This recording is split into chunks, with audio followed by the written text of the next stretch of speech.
নমস্কার, ডক্টর অরূপ কুমার শাস্ত্রী আবার কিছু আলোচনা নিয়ে চলে এলো। সুতরাং আপনারা দেখছেন আমার চ্যানেলটা, অবশ্যই এটা লাইক, শেয়ার এবং সাবস্ক্রাইব করে দেবেন এবং বেল আইকনটা টিপে দেবেন, যাতে জ্যোতিষ সম্পর্কে সমস্ত আলোচনা সবার কাছে পৌঁছে যায়। যাই হোক, আজকের যে আলোচনার বিষয়টা হচ্ছে রাশিফল। 10ই জুন থেকে 16ই জুন পর্যন্ত সবার রাশিফল কি হবে সেইটা নিয়ে আলোচনা করব। কিন্তু এইটা অ্যাভারেজ রাশিফল, সবাই এইটা মেনে চলবেন না, কারণ এটা অ্যাভারেজ হয়ে থাকে। কারণ আমাদের জন্মছক কিন্তু সবার আলাদা আলাদা, তাই জন্মছকটাকে ভালো অ্যাস্ট্রোলজারকে দেখিয়ে চলুন। তাও আমরা রাশিফলটা শুনতে চাই এবং রাশিফলটা সবাই জানতে চায়, তাই রাশিফল নিয়ে আজকের আলোচনা করছি।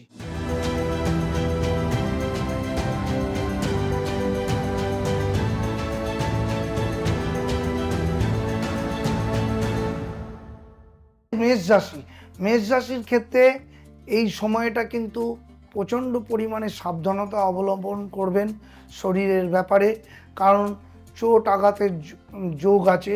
মঙ্গল আপনার লগ্নের ওপর বা রাশির ওপরেই কিন্তু থাকবে, মেষ রাশিতেই কিন্তু মঙ্গল রয়েছে। সুতরাং একটুখানি সাবধানতা, গাড়ি ঘোড়া এই জায়গাটা কিন্তু একটু দেখে শুনে পারাপার হবেন বা চোট আঘাতের সম্ভাবনা আছে। দ্বিতীয় স্থানে বৃহস্পতি থাকার জন্য কর্মস্থান কিন্তু খুব ভালো, যে কোনো কর্মের ক্ষেত্রে কিন্তু সাফল্য আসবে।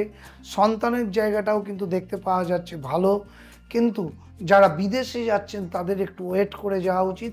পরবর্তীকালে রাশিফলটা দেখতে থাকুন, তখন বলে দেব। বিদেশের ক্ষেত্রে কিন্তু একটু সমস্যা হতে পারে। তাছাড়া ওভারঅল জন্মছকে কিন্তু যদি সেই জন্মছকে শনি এবং বৃহস্পতি বলবান থাকে, তাহলে কিন্তু এই সপ্তাহটা প্রচণ্ড পরিমাণে ভালো সময় আসতে চলেছে। দ্বিতীয় বলবো বৃষ রাশির ক্ষেত্রে কিন্তু সবচেয়ে বড় পাওয়ারফুল সময় চলছে, বৃহস্পতি যেহেতু রয়েছে। বৃষ রাশির জাতকদের মনে রাখতে হবে, দ্বাদশে মঙ্গল থাকার জন্য কিন্তু অ্যাক্সিডেন্ট বা চোট আঘাতের কিন্তু সম্ভাবনা আছে। এবং মনে রাখতে হবে, যাদের মঙ্গল শনি বিষ যোগ রয়েছে বা মঙ্গল রাহু যুক্ত আছে, তাহলে কিন্তু সাংসারিক জায়গাটাও কিন্তু অশান্তি থাকতে পারে। তাই জন্য একটু চুপচাপ থাকা উচিত। এবং নতুন যারা বিয়ে করার চেষ্টা করছেন বা বিবাহিত জীবনের জন্য পাত্রপাত্রী দেখার চেষ্টা করছেন, তাদের সময়টাও কিন্তু খুব ভালো যাবে। সন্তান ভাগ্য ভালো, যেটা চেষ্টা করবেন, যদি বিদেশে যাওয়ার চেষ্টা করেন তাহলে এই সময়টা কিন্তু প্রচণ্ড পরিমাণে কাজে লাগাতে পারেন। মিথুন রাশির ক্ষেত্রে কিন্তু দ্বাদশে বৃহস্পতি যাওয়ার জন্যে একটু কর্মক্ষেত্রে কিন্তু সমস্যা হয়। বিবাহিত জীবনের ক্ষেত্রে কিন্তু সমস্যা দেখা দিতে পারে, সেই জন্য একটুখানি মাথা ঠান্ডা করে চলতে হবে, কিন্তু বড় কোনো কিছু সমস্যা নেই। সন্তান ভাগ্যের ক্ষেত্রে কিন্তু একটু সাবধানতা অবলম্বন করতে হবে, সেটা সন্তানের জন্মছকটা দেখতে হয়। তাছাড়া নতুন কোনো চাকরিতে জয়েন করার জন্য বিদেশের ক্ষেত্রে বা বাইরে জন্মছক থেকে কিন্তু সমস্ত যদি চেষ্টা করেন, তাহলে কিন্তু এই সময়টা খুব ভালো।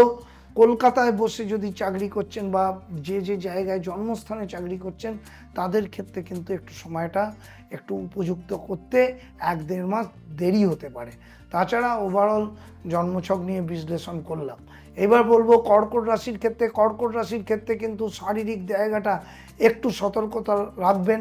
যাদের সুগার আছে, প্রেশার হাই আছে, তারা কিন্তু মাথা ঠান্ডা করে চলার চেষ্টা করবেন, কারণ অষ্টম স্থানে শনি থাকার জন্যে সেই শারীরিক জায়গাটা কিন্তু ভালো নয়।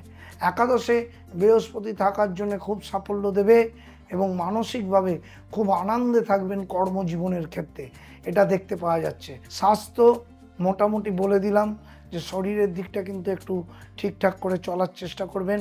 সন্তান ভাগ্য মোটামুটি ঠিক আছে। বিবাহিত জীবনের ক্ষেত্রে কোনো সমস্যা নেই। এবার বলবো সিংহ রাশির ক্ষেত্রে শারীরিক জায়গাটা যথেষ্ট সম্ভাবনা খুব খারাপ। শরীরটার দিকে একটু নজর রাখবেন, যেহেতু সপ্তমে শনি আছে। যে কোনো কাজে লেট হতে পারে, কর্মক্ষেত্রের ক্ষেত্রে যে কাজটা আজকে ভাবছেন করবেন সেটা একটু লেটে সাফল্য আসতে পারেন, যেহেতু শনি সপ্তম স্থানে আছে। বিয়ের ক্ষেত্রে সপ্তম স্থানে শনি বসে থাকার জন্য ডিলে করতে পারে, বা কোনো সম্পর্কের ক্ষেত্রে রাগ জেদ এইগুলো আসতে পারে।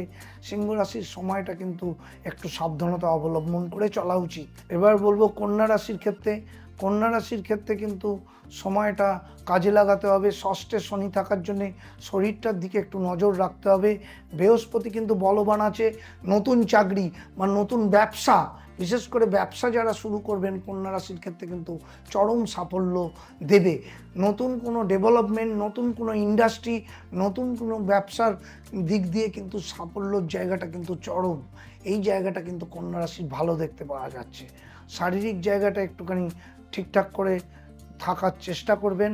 মানসিক জায়গাটা, বিবাহিত জীবন জায়গাটাও কিন্তু একটু ডিস্টার্ব আছে।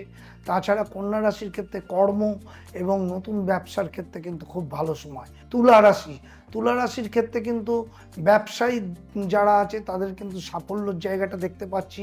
কর্মের ক্ষেত্রে, চাকরি যাদের করেন তাদের ক্ষেত্রে কিন্তু সময়টা একটু কিন্তু স্ট্রাগলের মধ্যে যাবে। এবং শনি যেহেতু তাদের রাজ্যকারক গ্রহ, সে খুব ভালো জায়গায় বসে আছে, তাই কিন্তু চরম সাফল্য যারা চাইছেন তাদের ক্ষেত্রে কিন্তু উন্নতির যোগ আছে। এগুলো মাথায় রেখে চলুন। তুলা রাশির ক্ষেত্রে কিন্তু বিবাহিত জীবনে প্রবেশ করতে পারেন, নতুন কোনো সম্পর্কে তারা প্রবেশ করতে পারেন, এবং চোট আঘাতের দিক দিয়ে একটু সাবধানতা রাখবেন, কারণ মঙ্গল অপোজিটে থাকার জন্য মঙ্গলের একটা দৃষ্টি আছে, তাই সাবধানে চলাফেরা এবং মাথা গরমটা একটু কম করবেন। বৃশ্চিক রাশির ক্ষেত্রে কিন্তু সময়টা ভালো। সবসময় মনে রাখবেন বৃশ্চিক রাশির বৃহস্পতি রাজ্যকারক গ্রহ থাকার জন্যে এদের কিন্তু উন্নতির স্কোপ প্রচণ্ড পরিমাণে, প্রচুর অর্থ রোজগার, প্রচুর ব্যবসায়িক দিকটাও কিন্তু তাদের প্রচুর পরিমাণে উন্নতি হবে, এবং নতুন কোনো ডেভেলপমেন্ট এবং ব্যবসার নতুন কোনো ডেভেলপমেন্টের রাস্তা কিন্তু তাদের খুলে যাবে। বৃশ্চিক রাশির ক্ষেত্রে কিন্তু যেটা একটাই সমস্যা, সেটা হচ্ছে শারীরিক দিকটাকে একটু ঠিকঠাক করে চলতে হবে। সন্তান ভাগ্য ভালো। যারা বিদেশে বেড়াতে যেতে চাইছেন বা ব্যবসা করতে চাইছেন, বিদেশে ব্যবসা করবেন, তাদের ক্ষেত্রেও কিন্তু সময়টা খুব ভালো। ধনুরাশি, ধনুরাশির ক্ষেত্রে ব্যবসার দিকটা কিন্তু খুব ভালো। যারা ব্যবসা করতে চাইছেন, ফরেনে টাকা লাগাতে চাইছেন বা ফরেনে গিয়ে ব্যবসা করতে চাইছেন, বা ভারতেও ব্যবসা করতে চাইছেন, খুব ভালো সময়। চাকরিজীবীদের ক্ষেত্রে প্রমোশনের যোগ আছে, উন্নতির যোগ আছে। সব দিক দিয়ে ধনুরাশির ক্ষেত্রে কিন্তু সময়টা ভালো। এবং ধনুরাশির ক্ষেত্রে শনি সবসময় মনে রাখবেন এই জায়গাটা কুম্ভ রাশিতে বসে থাকার জন্য কিন্তু সে কোনো নেগেটিভ ফল দেবে না। সে উন্নতির দিক দিয়ে কিন্তু তৃতীয় স্থানে বসে আছে, উন্নতির দিক দিয়ে আপনাদের এগিয়ে যেতে সাহায্য করবে। মকর রাশি, মকর রাশির ক্ষেত্রে দ্বিতীয় স্থানে শনি, সবসময় লাভবান হবেন, প্রচুর পরিমাণে সাফল্য, নতুন কোনো ব্যবসা, নতুন কোনো চাকরিতে উন্নতির যোগ আছে। লেখাপড়া যাদের করছেন তারা কিন্তু প্রচুর সাফল্য অর্জন করবেন, এবং সব দিক দিয়ে মকর রাশির ক্ষেত্রে কিন্তু সময়টা ভালো। জয়েন্ট বা আইআইটি বা যারা ডাক্তারি দিচ্ছেন সে সকল ছাত্রদের ক্ষেত্রেও কিন্তু চান্স পাওয়ার যোগ আছে।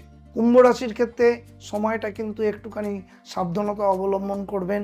রাশিতেই শনি বসে থাকার জন্যে 7.5 প্রভাব রয়েছে, একটুখানি কিন্তু অ্যাক্সিডেন্ট যোগ, মানসিক ডিস্টার্ব এগুলো কিন্তু চলবে।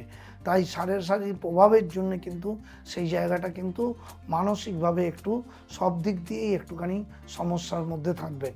কুম্ভ রাশির দ্বিতীয় যেহেতু কিছু গ্রহ সন্নিবেশ হতে চলেছে, সেই জন্য তাদের মানসিক ডিস্টার্ব আসতে চলেছে। মীন রাশির ক্ষেত্রে সময়টা কিন্তু দ্বাদশে শনি থাকার জন্য কিন্তু একটুখানি তাদের মানসিক ডিস্টার্ব আসবে। মীন রাশির ক্ষেত্রে কিন্তু সাফল্যর দিকটা কিন্তু চাকরি করলে তাদের কিন্তু প্রচুর উন্নতি করবে। ব্যবসার দিক দিয়ে কিন্তু নানা রকম সমস্যা আসবে, বিবাহিত জীবনের ক্ষেত্রেও সমস্যা আসবে, এবং সবচেয়ে বড় ব্যাপার, তারা ব্যবসা করতে করতে যদি মনে হয় লস হচ্ছে, তাহলে সেই ব্যবসাটা বন্ধ করে নতুন কোনো বিজনেসে যাওয়া উচিত। তার জন্যে কোনো অ্যাস্ট্রোলজারের দ্বারস্থ হওয়া উচিত। যাই হোক, প্রত্যেকটা রাশিফল নিয়ে বললাম। কারো যদি কোনো সমস্যা থাকে অবশ্যই আমার সাথে যোগাযোগ করবেন নিচের দেওয়া নম্বরে, এবং চ্যানেলটাকে সাবস্ক্রাইব, লাইক এবং শেয়ার করে দেবেন। সবাই জ্যোতিষ সম্পর্কে জানুক এবং সচেতন হোক, এবং বেল আইকনটা টিপে দেবেন। আজ এই বলে শেষ করছি। নমস্কার।